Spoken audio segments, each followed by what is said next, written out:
Palavra Final, com Alexandre Garcia. Olá, minha amiga, meu amigo, hora do nosso encontro nesta quarta-feira, 14 de maio, em 2005, está fazendo 20 anos hoje, o estouro no primeiro governo Lula do mensalão.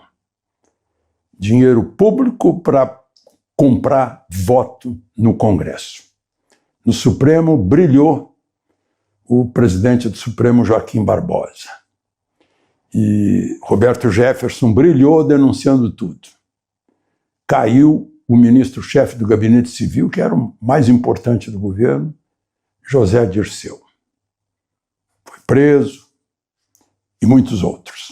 Marcos Valério era o que ajeitava as coisas. Hoje tem o careca do INSS lá ajeitando as coisas. Mas hoje também é o aniversário, dois eventos envolvendo papas. 1964, a morte do Papa João XXIII, que marcou época. E em 1981, João Paulo II sofre uma tentativa de homicídio na Praça de São Pedro. Um turco, o Ahmed Ali Agha, atirou com uma pistola Browning 9mm, furou os intestinos, furou o cólon, o intestino grosso, e o Papa sobreviveu. Pois é, e hoje habemos Papam, finalmente, né? O Papa missionário, Leão XIV. E é bom a gente lembrar, porque eu vou falar hoje de novo das repercussões de Lula na Rússia. Num dia como hoje, em 1955, a União Soviética assinou com a Tchecoslováquia, a Polônia, a Alemanha do Leste, a Hungria, a Bulgária, a România e a Albânia, o Pacto de Varsóvia. Se contrapuseram desde então, na Guerra Fria, a OTAN e o Pacto de Varsóvia. Lula agora foi para o lado do Pacto de Varsóvia, que, aliás, esse não está completo, não, porque o presidente da Polônia foi um dos que disse: deveriam se envergonhar aqueles que foram a Moscou para aplaudir Putin. Bom, vamos em frente? Não esqueça de se inscrever e, ao final, de deixar o gostei ou não gostei. Bom, antes de mais nada, falar de mais uma morte, o ex-presidente do Uruguai, Pepe Mujica. O pessoal lá diz que é o único esquerdista que viveu como pregava. Viveu pobre, relativamente pobre, tinha um Fusquinha azul que ele ganhou, não vendeu nem por $1 milhão que foi oferecido por um sheik árabe, e foi Tupamaro. Em 1971, os Tupamaros sequestraram o cônsul brasileiro Aloísio Dias Gomide, eu lembro muito bem. Ele só foi liberado em fevereiro do ano seguinte, ele foi sequestrado, acho que no último dia de julho, deixa eu dar uma conferida, o Gomide foi, 31 de julho de 1970, só foi libertado em 21 de fevereiro de 71. Os Tupamaros queriam a libertação de presos políticos, o governo uruguaio não cedeu, né? A mulher dele tentou que o governo brasileiro oferecesse alguma coisa, o governo brasileiro disse que não ia se meter em assuntos internos do Uruguai, o presidente uruguaio não cedeu, alegando que significaria estímulo a sequestros para libertar Tupamaros, guerrilheiros, e fizeram, então, os Tupamaros decidiram pedir dinheiro. Aí uma campanha do Chacrinha e do Flávio Cavalcante, essa campanha levantou $250 mil, que foram entregues aos Tupamaros, e aí soltaram o cônsul brasileiro, Aloísio Dias Gomide. só para a gente lembrar a história recentíssima. Eu vivi essa história. Era o dia inteiro o rádio brasileiro transmitindo do Uruguai as tratativas para libertar o nosso conterrâneo.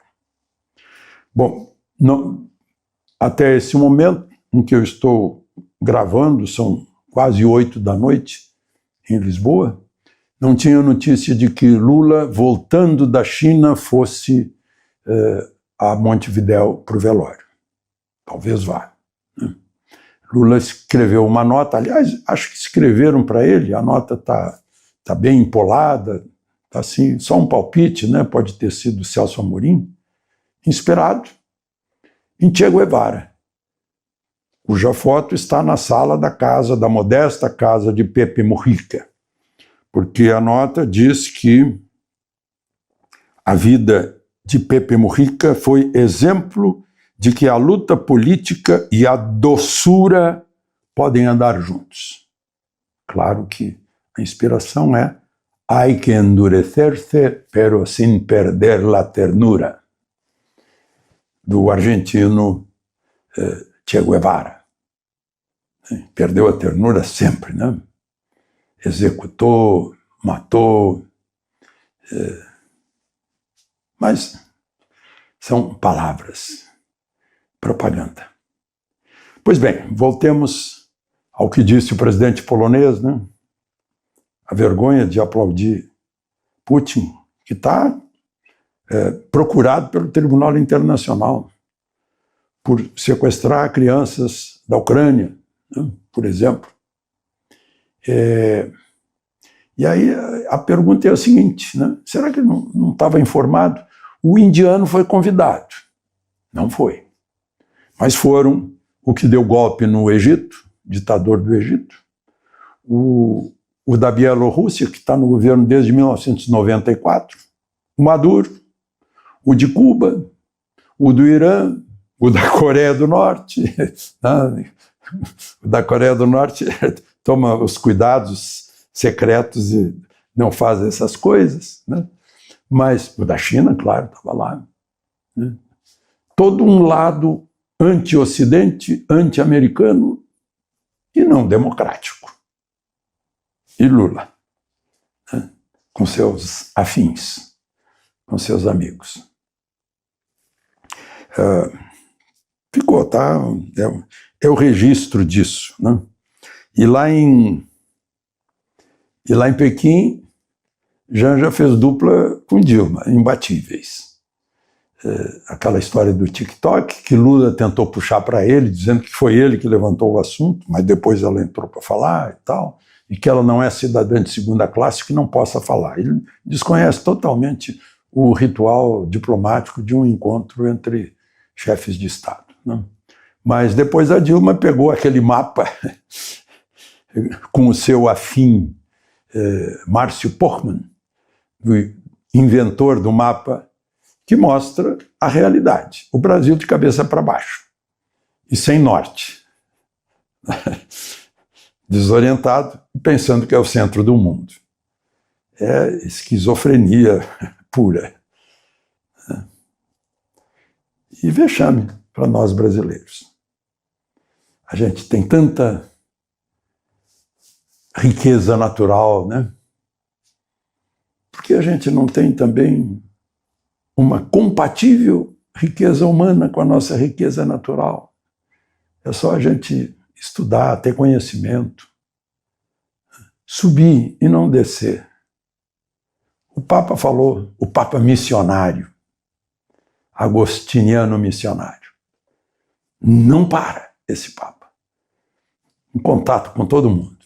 E ele falou que para os jornalistas, né, evitem, resistam à mediocridade, à vulgaridade, de puxar o povo para cima e não empurrar para baixo, para poder dominar, porque o povo empurrado para baixo fica dependente do Estado e sem conhecimento para entender o que está acontecendo e acha que o Estado é bonzinho dando Bolsa Família.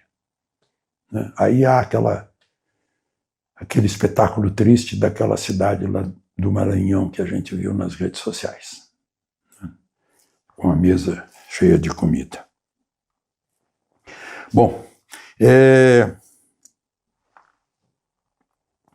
Queria falar também da Previdência, né? Não dá para a gente terminar a nossa conversa sem falar da Previdência.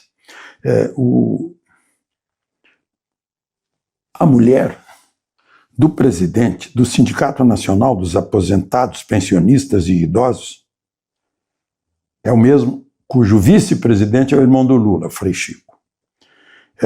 Ela foi contratada para decorar o hotel em Praia Grande, que é desse sindicato.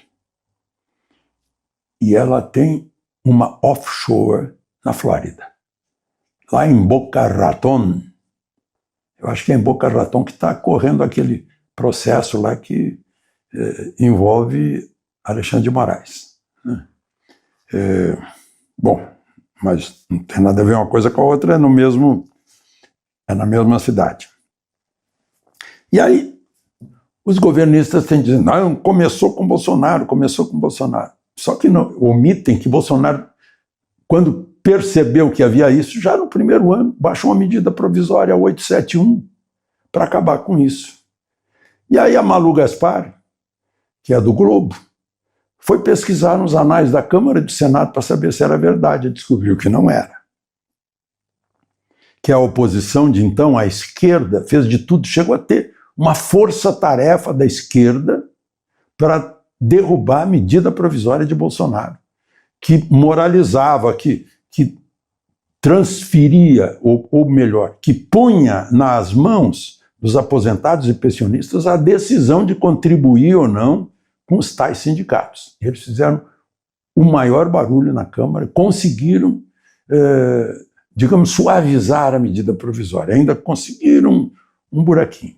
E a Malu Gaspar descobriu que um discurso na tribuna do deputado Carlos Veras, do PT, que é irmão do presidente desse sindicato dos aposentados, idosos e pensionistas, fez um discurso dizendo que essa emenda à medida provisória era para salvar trabalhadores e trabalhadoras.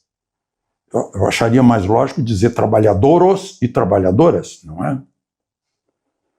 Bom, mas enfim. Então, teve uma força-tarefa. E aí, resolveu-se tudo quando entrou o governo Lula de volta. Aí liberou de vez. E é isso que a gente está vendo.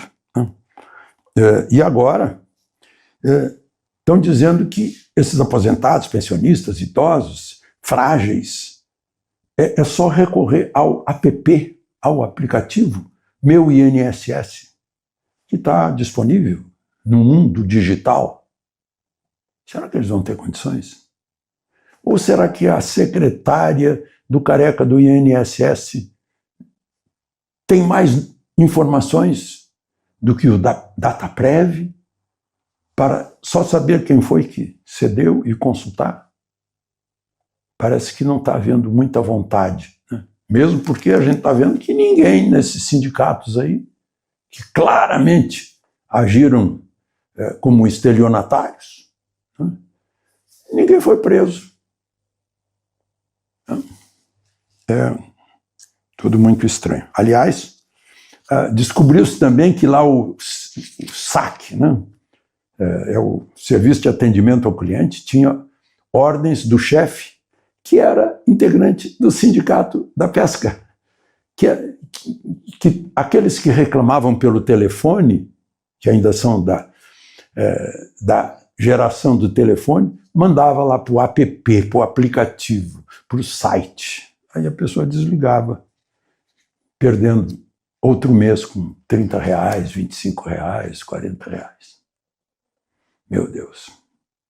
E o governo faz de tudo para evitar uma CPI, porque só uma CPI para investigar isso, porque está muito profundo, né? Nesse dia do aniversário, 20 anos de mensalão.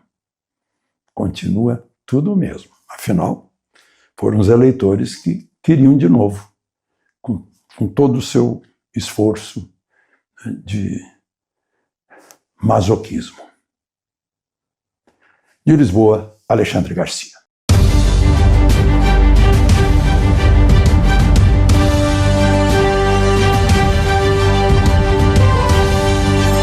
Palavra final com Alexandre Garcia.